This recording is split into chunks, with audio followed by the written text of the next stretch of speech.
Okay, so welcome everyone to The Upside, the conversation series where we explore how a major crisis like the one that we're experiencing right now can and will reorder society for the better or for the worse, and how we as a community can proactively harness and promote the better for the mutual benefit of all of us.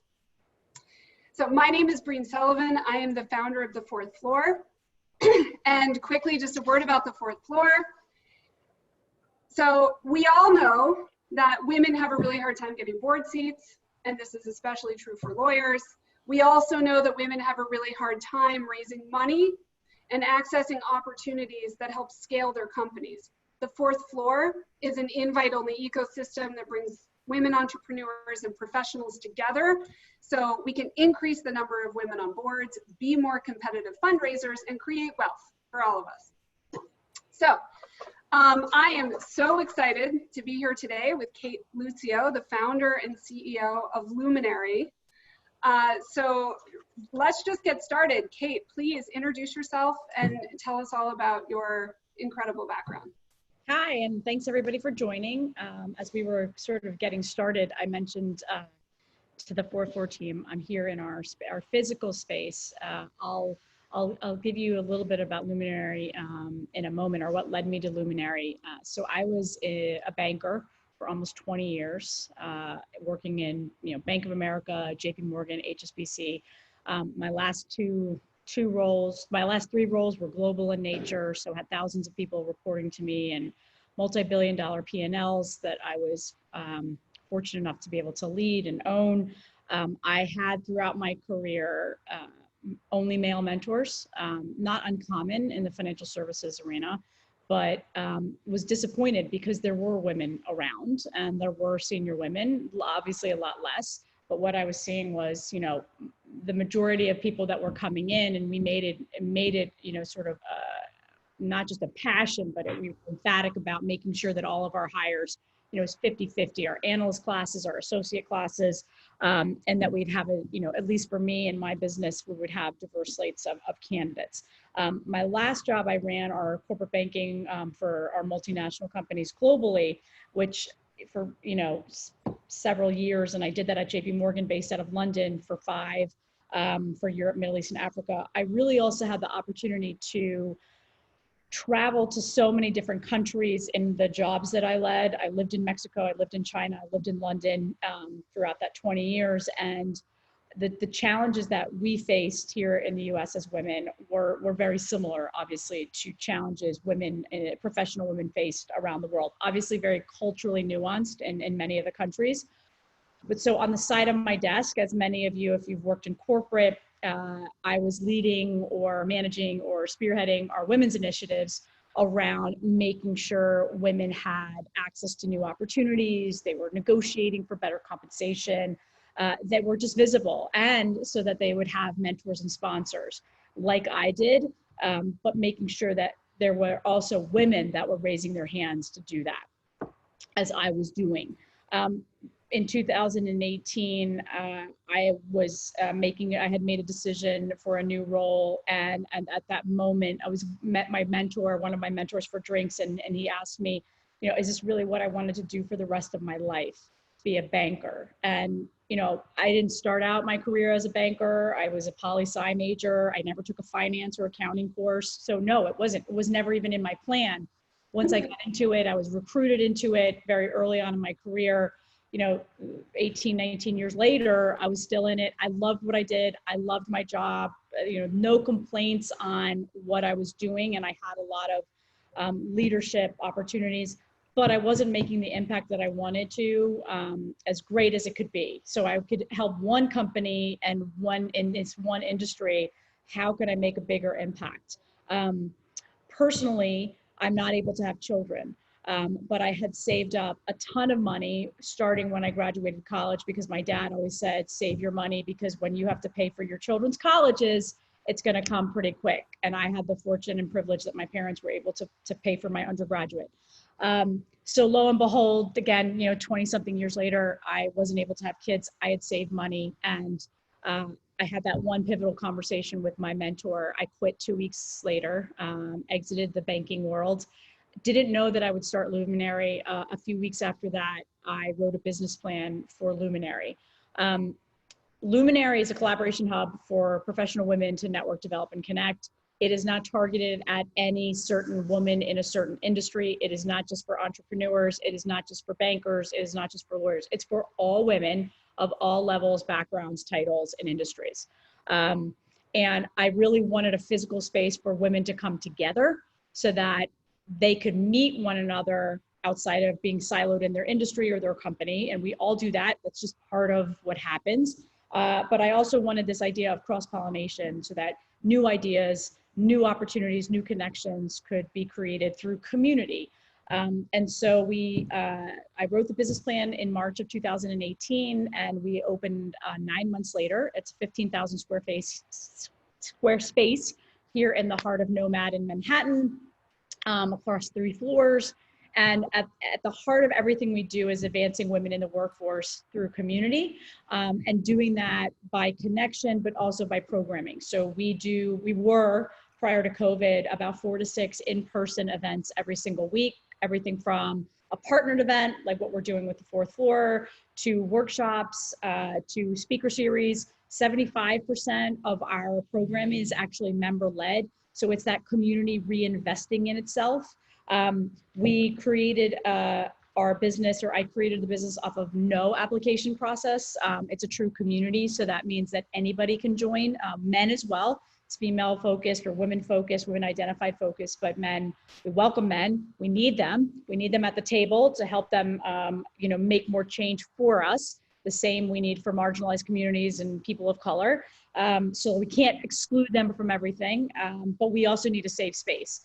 And since March 20th, we had to temporarily shut our physical doors because of coronavirus. And overnight, we put every single program workshop online. And so now we have a virtual programming. We've done over 200 in 3 months. We have a Slack channel. We have a Facebook channel. We have our own app. And then we also have now launched a digital membership so that women, whether you're based in New York or not, can actually join in the community and our programming.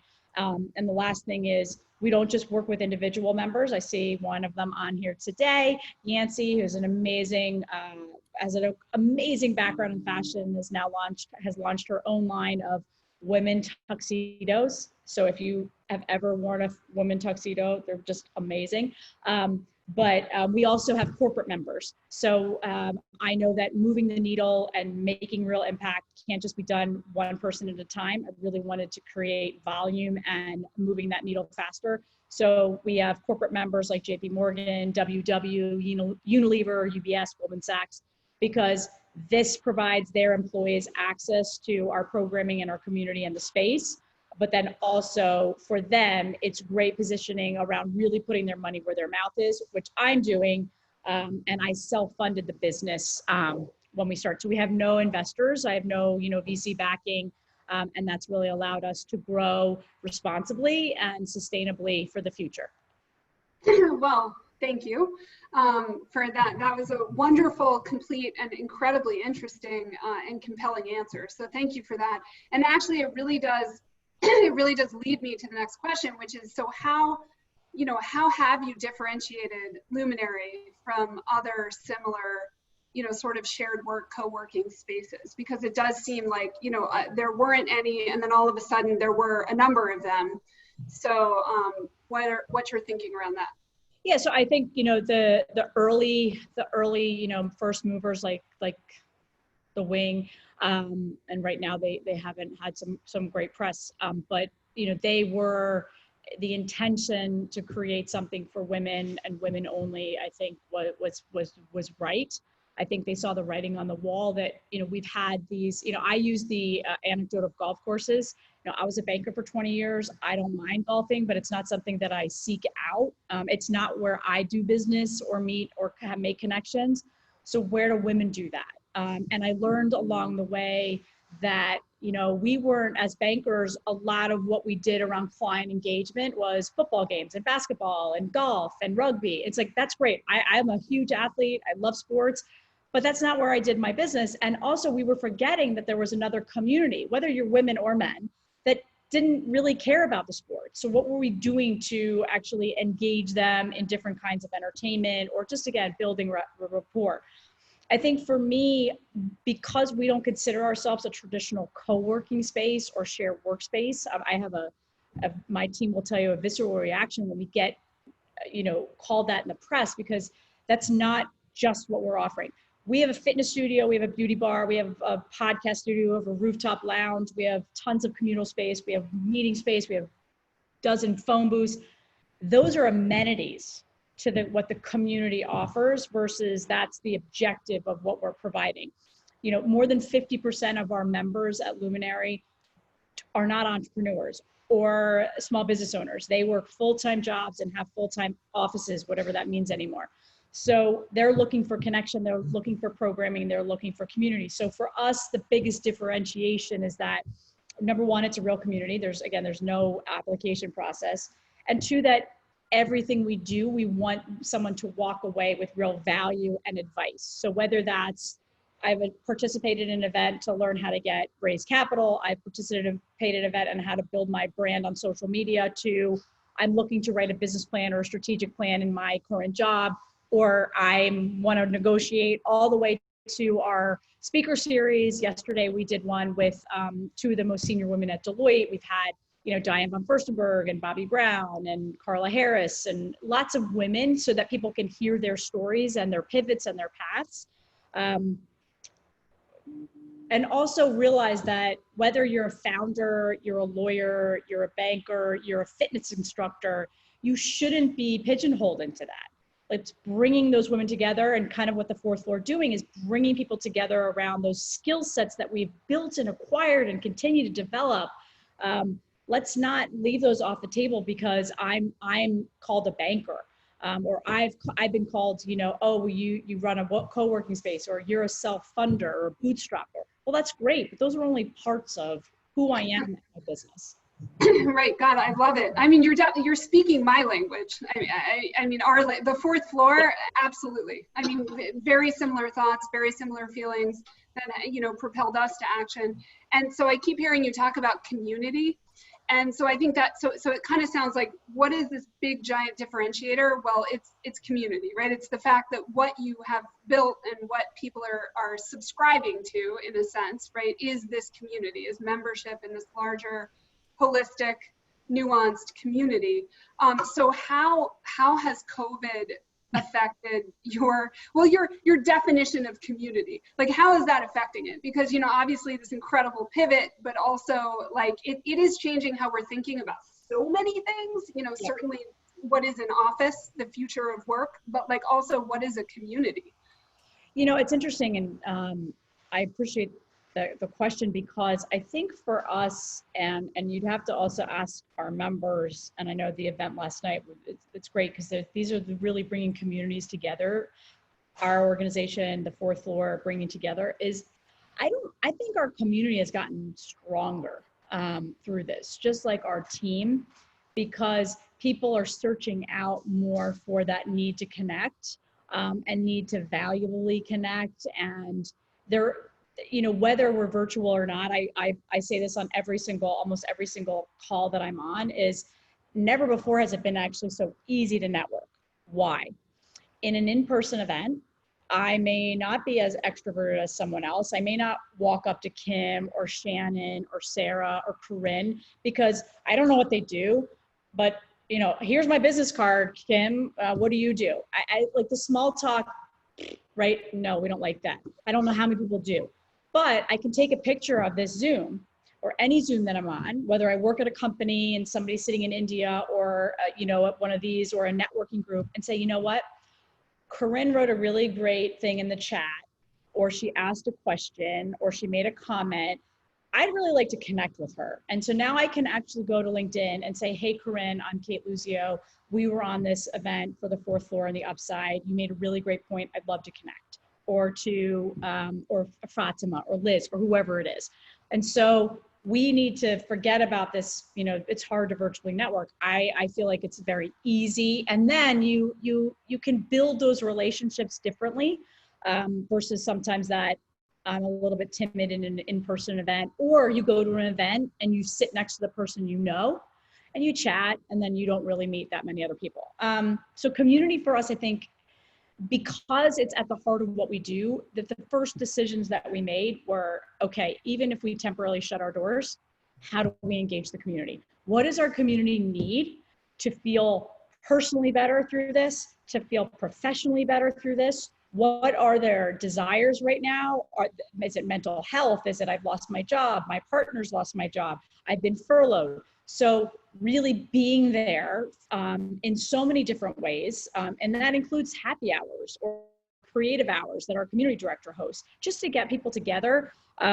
That's something that we knew early on because we were seeing that in the space.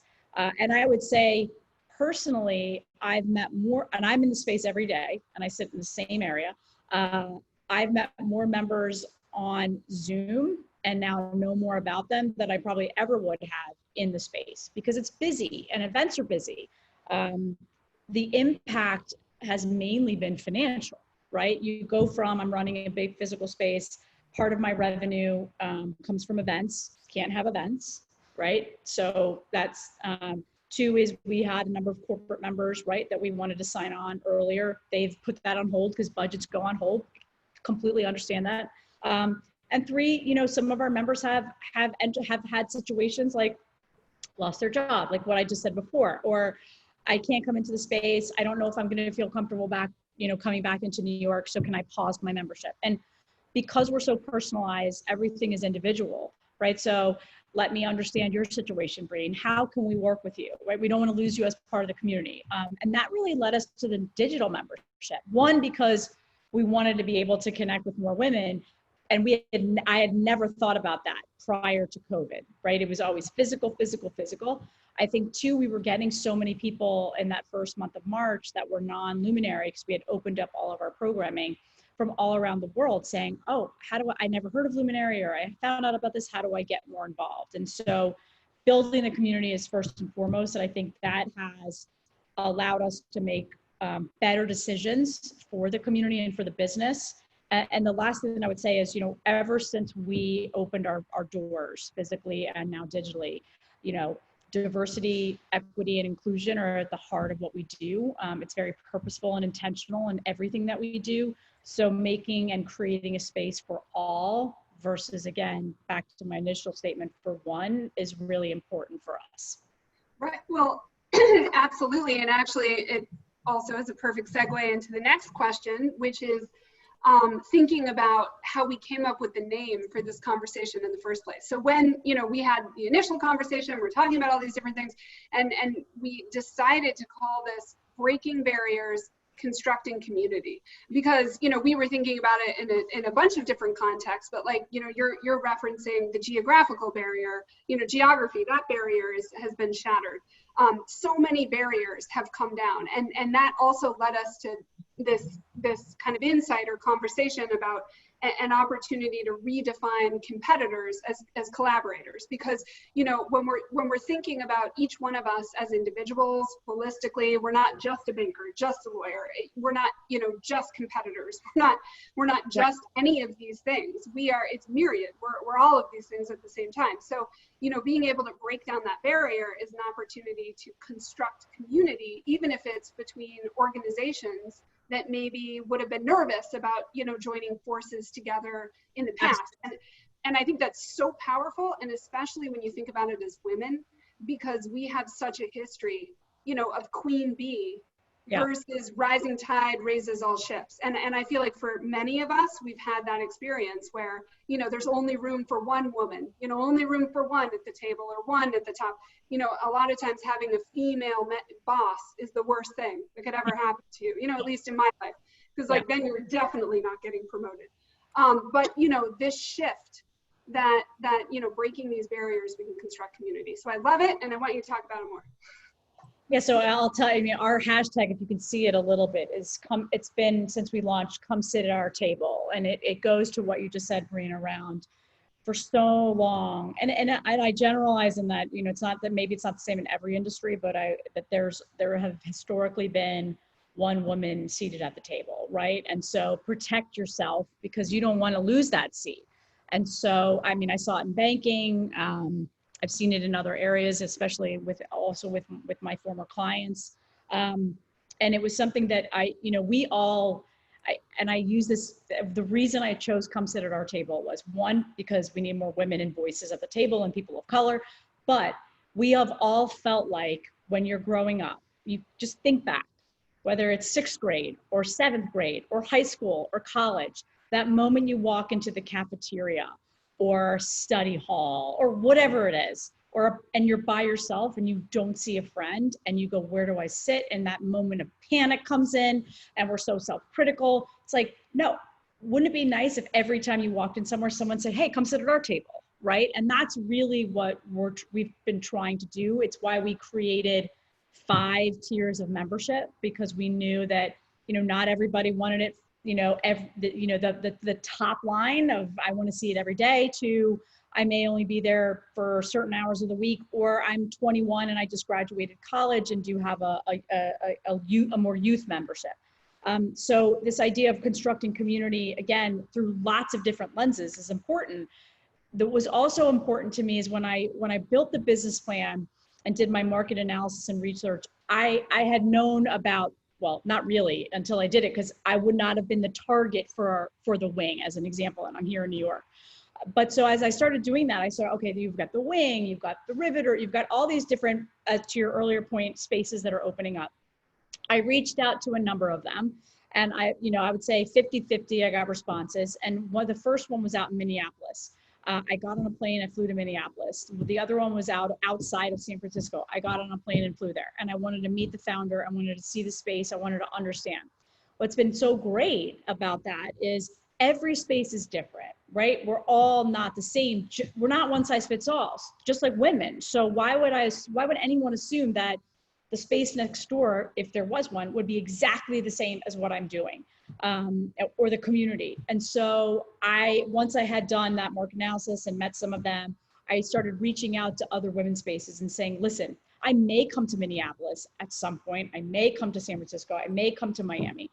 But either way, if I do, or you come here, we're different. So why don't we create a reciprocal relationship, partnering, where people travel, visitors, and that if I'm going to San Francisco, I can use your space. The old idea of men's clubs, right? That's the premise. So we built, we have over 12 of those. Unfortunately, with COVID, 3 of them, of the 12 are closing permanently, and that's a shame. Most of them that are in this group are all self-funded versus raising capital. So that's another way to construct community, is we now have these different communities and different perspectives. We also partner, right? The 4th floor, amazing. Elevate, the crew, the Well Space, which is a community for Black women, Alice, which is a community for small business owners. Most people would say, oh, the first thing they're going to say is, oh, but that's a competitor. You know what? We have got to stop pitting women against each other. It's the worst thing we can do, versus saying, well, actually, we complement one another. So let's figure out a way to work together. It's harder to collaborate than compete, but let's actually invest in it. And it's whether it's a founder or a corporate, you're in a corporate world, you've got to find ways to partner, because that makes, way more people successful, in particular women. Right. Look, I love it. I love the sentiment. And, there needs to be more than one woman at the table. There needs to be more than one woman in the C-suite, more than one woman on the board, whatever type of board that is. And so it's going to take more than one organization to get to parity, to get to 50-50. And we're just so far away from that. And it's because we've been operating in such a detriment for so long. I mean, we need to, if we all came together and joined forces, we would just make a dent. I mean, there's still so far to go. Yeah. And there are, again, you look at just as a physical or geographical, to your point around barriers, New York. Okay. So if I never open up anywhere else other than one space in New York City, and I have this fantastic community, how many millions of women are in this city or come into this city that need help, that need a community, that need support, that are looking for connection, that are re-entering the workspace, that are pivoting. You know, again, there could be hundreds of these in New York and you're still not scratching the surface. And I truly feel like, you know, there are so many ways to work together versus saying, oh, they're just like me and now I have to be worried. That's the nature of business too. You go, oh, I'm not doing enough, or, oh, they're better, or they got that article in the Wall Street Journal and we didn't. But, you know, you have to just, for me, it's like, I follow my gut. I know what I'm doing every day. My mission isn't changed. Even with our pivot, we're just, again, complementing our existing business and service. And I have to feel good about what we're doing for our members and the community, meaning, yes, the community that we've built, but broadly the community that we serve here in New York City. Yeah, absolutely. Okay, so I want to think about visibility in a digital world, because this also, you know, kind of it really relates to everything we're talking about, these barriers coming down. And one thing that I've been pretty fascinated by is how, you know, this shift to virtual and to digital, this increased visibility, I feel like is having a democratizing effect on some level. Yeah. For women and minorities, small business owners. It's helping to amplify the mission, the concern, the voice. So let's talk about that, because, you know, because we're thinking about the upside, the things we can grab onto proactively, because that, you know, that's a lot of the point of this conversation series. We want to figure out, okay, we're starting to see these, you know, these innovations or these new ways of thinking about things, or barriers coming down, or new potential. So then how do we get out in front of it? Like, how do we like harness it? Let's talk about it. So like what can we do with this visibility to amplify all of these people that you're, you know, trying to get to sit at the table? So I think, you know, number one is no longer letting companies off the hook, right? Small, medium, or large, right? I as a banker, and I was, you know, less of a proponent of this, but most banks would say, depending on your job, you couldn't work from home, right? Especially to women, and especially more to women with children. I was fortunate that I think I had a broader mind than that, a more open mind. And so my goal was revenue, right? If you're performing, I don't care what you do. I don't care. I don't want you in the office because I want you out seeing clients. So if you're at home and you're able to generate, you know, business and have good relationships, why would I care, right? You're an adult, I've hired you. And if you're not able to work from home and there are performance issues, then we're going to talk about it. So I think there has been this fear that people can't work from home. They're not going to be performing. They're sitting on a beach. They're managing their kids. Well, guess what? We're now having to do all of that except for the beach. And so I think companies, again, small, medium, large, are recognizing, one, the responsibilities that women have on their plates, men too, but we know that it disproportionately affects women. So, hey, Cate, actually, if I was still in my banking world, is probably more effective at home because people don't walk in her office all day. She can manage her schedule. So she's not getting on a plane every other day and packing her suitcase, and actually can start figuring out her schedule much better. If I had a kid coming in, okay, now I know what's on Cate's plate. Now I know that she's got 3 children that she's homeschooling, she has to feed, whatever her situation. I think it's personalized so much of that manager-employee discussion now. And if it hasn't, it should have, and not great management, in my view, if you haven't gotten to know now, for real, your employee situation. So I think we have an opportunity here to really, one, flexible work arrangements for women that have been sort of, you know, oh, we can't offer that. 2, work from home arrangements for women. Again, I say women because we have been disproportionately affected. And I think when you think about women, and I again use banking as an example, I used to sit in compensation committees and promotion committees as I, you know, manage businesses, and people would say, well, she's at that age, she's probably going to have a kid, you know, what do we think? Should we promote? Should we pay? Oh, she only worked half a year because she took 6 months off for maternity, so she should only get half a bonus, yet she hit her numbers even in that 6 months, right? So I kind of got tired of that. And I think we now have this opportunity, and leadership in these companies can no longer hide behind, oh, people can't work from home, they're not as productive, oh, this flexibility is a myth. Bullshit. It's not. We've all proved it. But we have to capitalize on that. And we have to capitalize on the fact that these other discriminations, in my mind, like, oh, they have a kid, or oh, she can't work a full week because she is, she's doing this, or she has elder care. Again, it's not just kids. You can't hide behind that anymore. And we have to call these companies on the mat and say, no, sorry, it doesn't fly anymore. The entire world has experienced this versus, just this one human. So I think that there is a huge upside on the corporate ladder, on the corporate structure, I think. And I also think this is on the small business and entrepreneurial front for women as well as for people of color. You have seen the devastation that it's having on small business and entrepreneurs with, first of all, they had lack of access to capital, or the capital that they should have had first and foremost. Two, financial services and banking and loans. And so we have got to democratize that in a better way so that these companies can stay in business, and that when Yancy, who I mentioned earlier, has this great company, when she's looking for a financial product to help her grow her business, she's not just told, oh, you're a startup, we can't do that, go raise some money. Because when she goes to raise some money, then someone says, oh, you know what, you don't have the numbers, you're not a unicorn, so we're not going to invest in you. It's just a bad cycle. And I think this has really highlighted how much disparity there is in the small business world, and also how unprepared small businesses have been. Because at the start of this, if you all remember, it was like, is this going to be 2 weeks? We were all going grocery shopping for 2 weeks. Right. And getting your toilet paper. 3 months, and more than that for some cities or countries.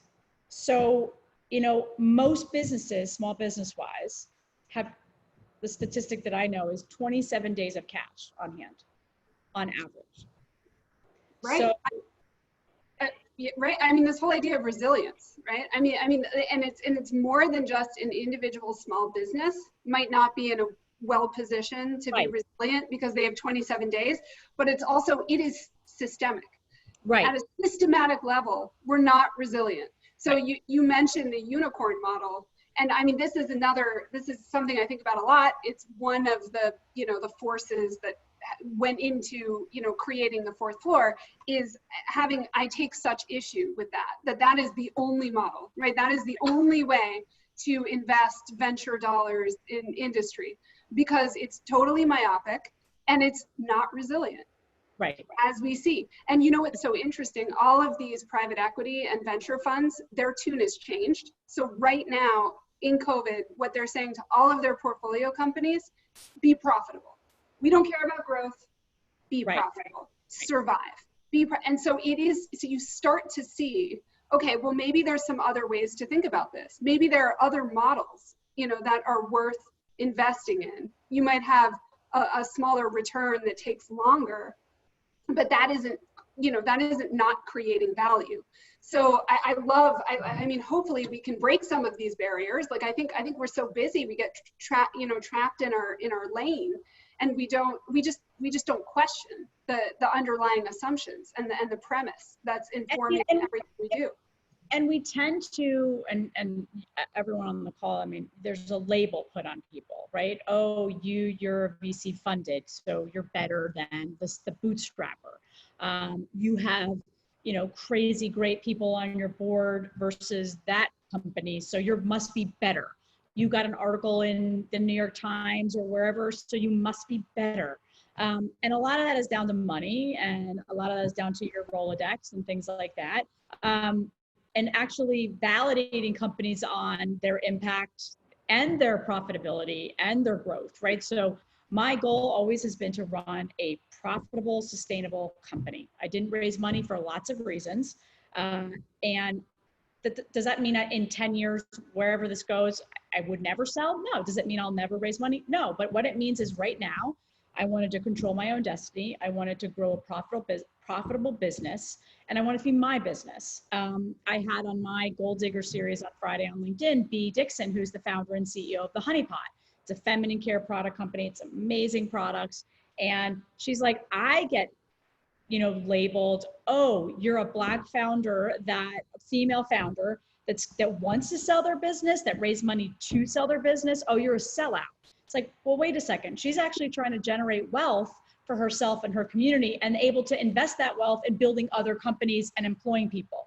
So we tend to label people, and whether you're labeled, oh, they're a unicorn, or, oh, they're just this, or I heard one person, I'll tell you this, but they spoke at Luminary right after we had opened their VC, and I'm sitting in the audience, right? We've given them our space, and they said, anybody that opens one business, and obviously at the time we still have one, just can't manage or lead to scale their company. And I thought that is so irresponsible, because some people always will have one location. Some people may always be a solopreneur, and there is nothing wrong with that. But we in society, and particularly the media, love to label people. I've been pitching for over a year around this idea of sustainability and profitability and why I self-funded. The papers don't care. Media doesn't care. They're like, did you raise money? Because that's our measure of success. Well, and again, I don't want to disparage anyone. One of our, the Riveter, which is out in the West Coast and Texas, they started in 2016. They were a co-working space. I started for women, and then it was everyone. They have 10 spaces in less than 3 years. And they just announced 2 weeks ago, they're shutting down all locations and they're moving only to digital. And they raised over $40 million. So if I went out today and said, I want to raise, they wouldn't even look at me. They would say, oh, but you're one location. Well, you're not looking at the numbers. You're not looking at our community. So I think it's super irresponsible for a lot of these funds. And I hope that this starts to change the dynamics of what's been going on, particularly for women founders and people of color, to get access to capital, not just from VC firms or angels, but also from traditional banks, to be able to get loans, to be able to get business credit cards so that they can grow and scale however they want their business. Because scaling is not just, I got to grow at whatever costs. Scaling could be, I'm hiring my first employee. Scaling could be, I've now built a tech platform for my business. Scaling could be, I'm moving into a brick and mortar space after having a co-working space. So we have to start thinking of scale in different ways too. So I could talk about this forever. I apologize. I'm just so passionate about it. No. I love it. So, me too. This is so fascinating. And I'm so glad that this conversation is happening. And hopefully we are not the only ones having this conversation. We're not, right? But hopefully it's happening more and more and more. And hopefully with, the democratization that we're experiencing with this shift to virtual, we can get it out there. We can get, it can start to grow. It can go viral because I just firmly believe you're right. And that benefits all of us. That is a rising tide. And I think like the other theme, you can't help but talk about leadership and the lack of diversity in leadership, whether it's at the C-level, it's at the board level, or it's even, like when you think about it, you're talking about banks, this antiquated in many ways banking system, but who controls it? Right. Who is making all of the decisions? Like how it always comes back to the same lack of diversity in leadership and decision-making power. So whether it's through the banking system, whether it's through certainly all of our funds, all of our venture funds, all of our private equity funds, there is no diversity. So, and we're seeing the lack of resilience, and we're seeing, how they're hamstrung because of that lack of diversity. But so how do we change this? So like, that's a big, a big part of the fourth floor is like, okay, can there be a grassroots effort? Obviously we want it from the top down, but we don't have time. We can't sit here and wait 100 years, for more of these laws to come in and have people's mindsets change, have the baby boomers leave the workforce, have Gen X have a midlife crisis and realize loving your daughters is not being an ally. I mean, we don't have time to wait. So, so then that's, how do we do it? Like, so how do we start at the grassroots? And I see that does seem like a lot of what you're trying to get at with Luminary is to ultimately affect that balance of power when it comes to leadership. Yeah, and I think that's one of the reasons why we don't have just individuals as members. We have these corporate members, because we can get into these leadership, the tables of leadership, and say, what are you doing to advance your women, right? What are your statistics? How are you investing in them? So people love to, I as a banker, people would think I love statistics. I actually hate them, but I'm so tired of the statistic of women only go for a job if they have whatever, the Sheryl Sandberg, it's actually an HP study, but Sheryl has taken it, but 8 of the 10 things on the resume, men go for them for the 3. What I say is, well, if we don't start actually listening to that statistic and going after the jobs, part of that is our responsibility, right? Okay, stop doing it, right? Then go for the fucking job. Oh, sorry, excuse my language. Go for the job, right? Like, if they tell you no, then ask them why. Okay, you don't have this skill. You haven't practiced this kind of law. This is what we're looking for. Great. Now, if I have all those, do I get the job? Because you got to give them a plan and say, okay, the ownership and accountability is now on you. It's not just on me. So there's that push-pull. I think the other thing is every big medium-sized company has a women's group. Great, they get very little budget. Okay, so we've got to change that, right? They are all volunteers, they're doing it on the side of their desk, they're passionate. Okay, so what are they actually doing? You're telling them just to be an echo chamber for themselves. We all get that. So we're the men, we're the leaders, and demand that they have a seat at the table, whether that's at the D&I committee once a month or a quarter, whether they get the opportunity to present to the board of that company, or if it's a subsidiary. There's lots of ways to create change. The pipeline is an interesting one. People say, well, there's no pipeline. First of all, in most industries, there's 50% women and men, because they come in as juniors and you say, oh, wow, we have all these women, great. And then they leave. And it's not just because they're all having babies. They're leaving because they're raising their hands and saying, Sarah, you're my boss. I'd really love the opportunity to run this project. Well, you don't have the skills and you're not ready yet. Well, I can't get the skills unless you invest in me and develop me, or take a risk on me like you did for the 10 other guys that have led that project. So calling them out, I think it's really important that we're not just saying there isn't a pipeline, but are we investing in the pipeline? And so that's why we work with our corporate members to say, okay, JP Morgan, how are you investing in those women? 50% of your employees are women. The majority of them, not majority, but a good number of them are still, mid-level to junior level.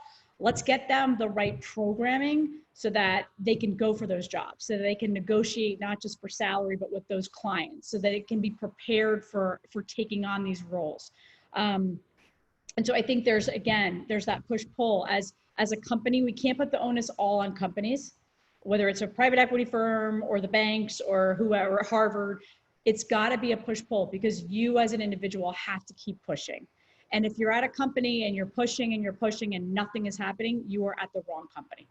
Right. You got to go. And that's a hard decision.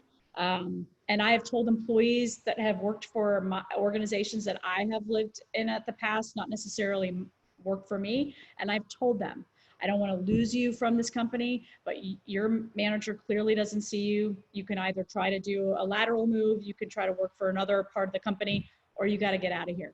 Because if your ultimate goal, aspiration, ambition is this, and you're nowhere near it, and you've laid out those concrete milestones, and you've laid out a plan, and you've got engagement or buy-in, and it's not happening, go. Well, and it's just so hard to see that.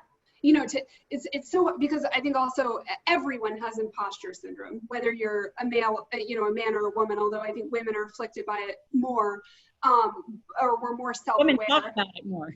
Right, we're more emotionally intelligent, we're vulnerable, we can admit it, but everyone's insecure on some level, so you question that, and it's really tough, because at least, speaking for myself, anecdotally for friends, it's like, you start your career, you're at the midpoint in your career, you kind of sense these things, but you don't believe it's really true. Like you think, okay, well, maybe there's a reason why I'm not advancing. Well, maybe I do need to pay my dues. Well, maybe it is different for me somehow, right? And so there has to be that moment where you have permission, where you are allowed to be like, nope, the emperor is not wearing clothes. Like this is, again, I think you've also got to say, okay, like I again, as someone who managed lots of people, I used to tell people that would come in and say, well, I'm ready for a promotion. And I would say, listen, you've only been in the job for X. You need time in the seat, right? I need a level of experience, and especially when you're depending on the level of client they were dealing with. But let's put in a plan so that when that promotion time comes, you're ready. Let's get you a mentor. Let's make sure you have a sponsor, and that they're not just, if you're a woman, that it's not just women, because ultimately the majority of decision makers and those that are paying our paychecks are not women. So you need to have men and women that are advocating for you, that are giving you good advice. And so, again, a lot of this is, I took a picture of the screen and I found out that Green knows everybody. And maybe she doesn't even work in my industry, but she's got a great network. And I want to just understand how she's managed and maneuvered in her career. That's a great, just getting some advice from people that are outside of your network. Your manager is not your mentor at all. Your manager is your manager. So you can't have some of those, even if you're like, well, my manager's kind of like my friend. At the end of the day, your manager is judged on, for the most part, bottom line. So, and making tough decisions when there is a global pandemic. So, you have to protect yourself, no matter if it's a small, medium, or large. And it's the same in the entrepreneurial community or small business, right? You have to surround yourself with advisors and advocates that are there for your benefit versus just for theirs. Well said. Okay, so as a leader, what does the future look like to you? If you would have asked me this, I guess a month ago, my answer might have been a little different. But since we had all of these, terrible racist incidences and deaths, I've been reflecting on, the first thing you could do is the negative. Oh my God, we're still at this 400 years later. I think coronavirus has had, a lot of clearly impact negatively on so many people, obviously the sickness, but then financially, et cetera. But I want to think positively and think, okay, it's got companies better prepared. I think there's definitely better prepared for the next one. And there will be another one, whether it's a pandemic or another crisis, there will be another one. I think it's highlighted for companies, this need for better policies around parental leave, around flexibility, work from home. We can push that now, and there's real proof in it. But I think and I think from the diversity angle, the diversity, equity, and inclusion, again, you can no longer hide, right? Now that people are in the street every day protesting, and by the way, that would never have happened, I don't think, if we weren't all working from home, sheltering in place. 50 states, there have been protests in every single state. If you were going to your job and commuting and traveling and jumping on a plane and all of that, I doubt you would have had so many people out there saying, this is wrong. So I think the coronavirus has brought, a whole new level of people coming together in a community that 9/11 didn't. 9/11 did in New York and in DC and in Pennsylvania, and everyone got around it, but it didn't impact you, Corinne. It didn't. Maybe it did. I'm just using that. It didn't necessarily impact you if you're sitting somewhere else. This has impacted everyone, so we can't deny it any longer. And so I think whether it's parental leave, women's policies, more diversity across all levels of these companies and boardrooms, the policies that are in place for whether you're a person of color, LGBTQ+, these have got to be rewritten. And I think people aren't going to stand for it anymore. When just say, oh, silence, I'll just not say anything. You can't not say anything anymore. Silence is not an option in any of these topics. We've got to start speaking up if not for ourselves, for those people that don't look like us and that are being impacted on a daily basis. And I hope we do. I mean, I hope we do speak up, and I hope that we less and less were punished for it, because you know, it's at least historically it's easy to say it, but it's really hard to do, because you know, certainly if you're, you know, through the gender lens, if you're a woman and you're a squeaky wheel, I mean, I always like, I believe this is true. I'm a squeaky wheel. I've been called that a million times in my career. And that's amazing. I mean, I found that in many environments I was in, I was able to complain one time. Like I would get one complaint as a woman. You have one complaint. But if you ever complain twice, you're done. Yeah, you're a complainer. As a man, you can literally just walk around complaining, and that could be like 90% of what comes out of your mouth, and it's fine. It is a double standard, and then also competence. As a woman, you can never be incompetent. If you're incompetent even once, your reputation is done. I mean, we all know how different that is for male colleagues frequently. But that so the being the squeaky wheel, like having the power to complain, you know, that is a big thing. And you know, when you don't have that power, you know, for all of us having these conversations, like if we can make it a better environment, you know, if we can support, like enable women to complain, and not just women, but like, you know, any special interest, you know, any group that is not, you know, white men. And I think it's sometimes just like women get labeled certain things, you know, I'm aggressive versus assertive, I'm emotional versus passionate, whatever. I mean, again, I've been called those. I've leaned into those. Like, if you want to call me aggressive, damn right I'm aggressive. And I don't mind that, right? That's part of who I am. But I think these men would say, oh, Cate might be complaining, I'm raising an issue. So it's semantics too. So what I do is throw that on its head and say, well, yeah, I'm not complaining, I'm raising an issue, just like John did, or just like my boss did, I'm raising an issue. So if we have to play the game, and some of that is just changing our terminology, play the game, right? If you're going out to raise money and all you do is complain and bitch about white male VCs and say they're horrible, they never give us money, do you really think that you're going to be the next company that's going to get money? No, because you've already said, you know, F you to them.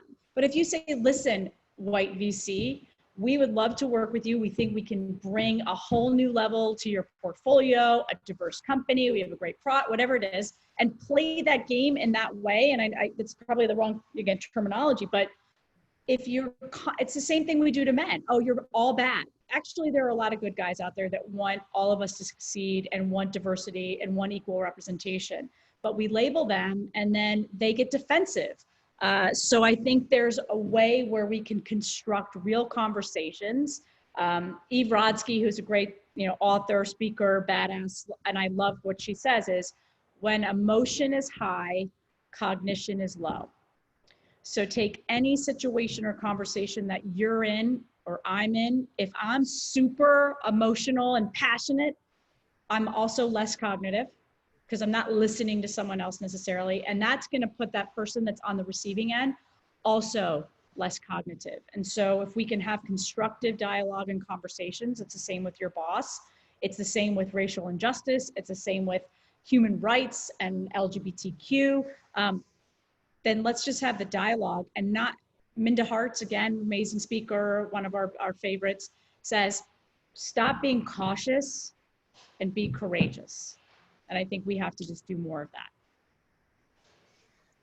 I love it. Okay, so our last question, what is the upside to you? So, you know, we've had this whole conversation, obviously barriers come down, communities can be built. Like out of all these things, like what would be like the, you know, I don't know, the glittering star that you would take forward that is the upside we can harness and promote? I think personally for me is my ability to see my staff better. You know, I have a startup or a small staff, but, you know, every single one of them since the day this started has stepped up every day. I have seen new skills. I have seen accountability, maybe that existed before, but I wasn't as being able to see it as much. I think if coronavirus hadn't happened, I wouldn't have seen some of these skills come out, or it would have taken a lot longer, like most. So personally, as a leader and a manager, I think I've learned to step back a little bit. I got coronavirus for 4 weeks. That made me step back for a little bit. But I also think that for glittering silver lining is that, you know, at the core of hopefully what people are seeing is that we're human, and we've got to start really looking at humanity versus just profits, just my success, just your success, just this, just that. Back to like when our, you know, before our grandparents and our great grandparents, you know, I just feel like we are at this place where we could really use this as an opportunity for the next generations, particularly for women and people of color, or we've completely messed it up and we're sitting here, or our children's children are sitting here in 20, 30 years having the same conversation. So I'm choosing to be optimistic and using my voice every single day. Well, I'm so glad you're out there in the world doing that. And this conversation was just so good. I just, I didn't save any time for Q&A. So well, I apologize for those of you listening. Kim put something in there and, around how do you people not to think in sound bites and feel like people can't understand complex ideas anymore. I totally agree. It's like we call it in the election in 2016, the Twitter generation. I think people have to start reading again and listening, right? It's hard to multitask on a Zoom. It's easy to multitask on a conference call.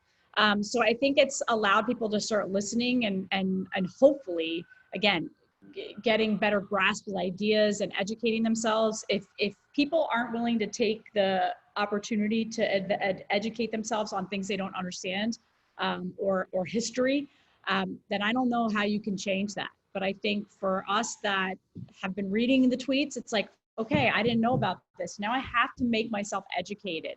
And I think it's up to us too to have those conversations with others that are just listening in sound bites and saying, let's have a coffee, even if it's virtually, and talk about this topic or this subject and how we can better educate each other versus I'm talking at you versus to you, if that makes any sense. So I didn't want you to not get your question in, Kim. Yeah, no, thank you. And I love the listening. That's cropped up in a lot of, you know, that's been a theme that we've really seen, you know, with this shift to COVID is, you know, everyone taking a beat and listening, you know, listening to themselves, like, what do I want in my career? You know, listening, you know, questioning the way things are set up and the way things work in this world. Is that the right way? Is that the best way? Like, we have no safety nets. You know, should we rethink that? Let's listen. So I love it. I think that, you know, kind of brings it home. So unfortunately, it is that time. It is 2 minutes after 1.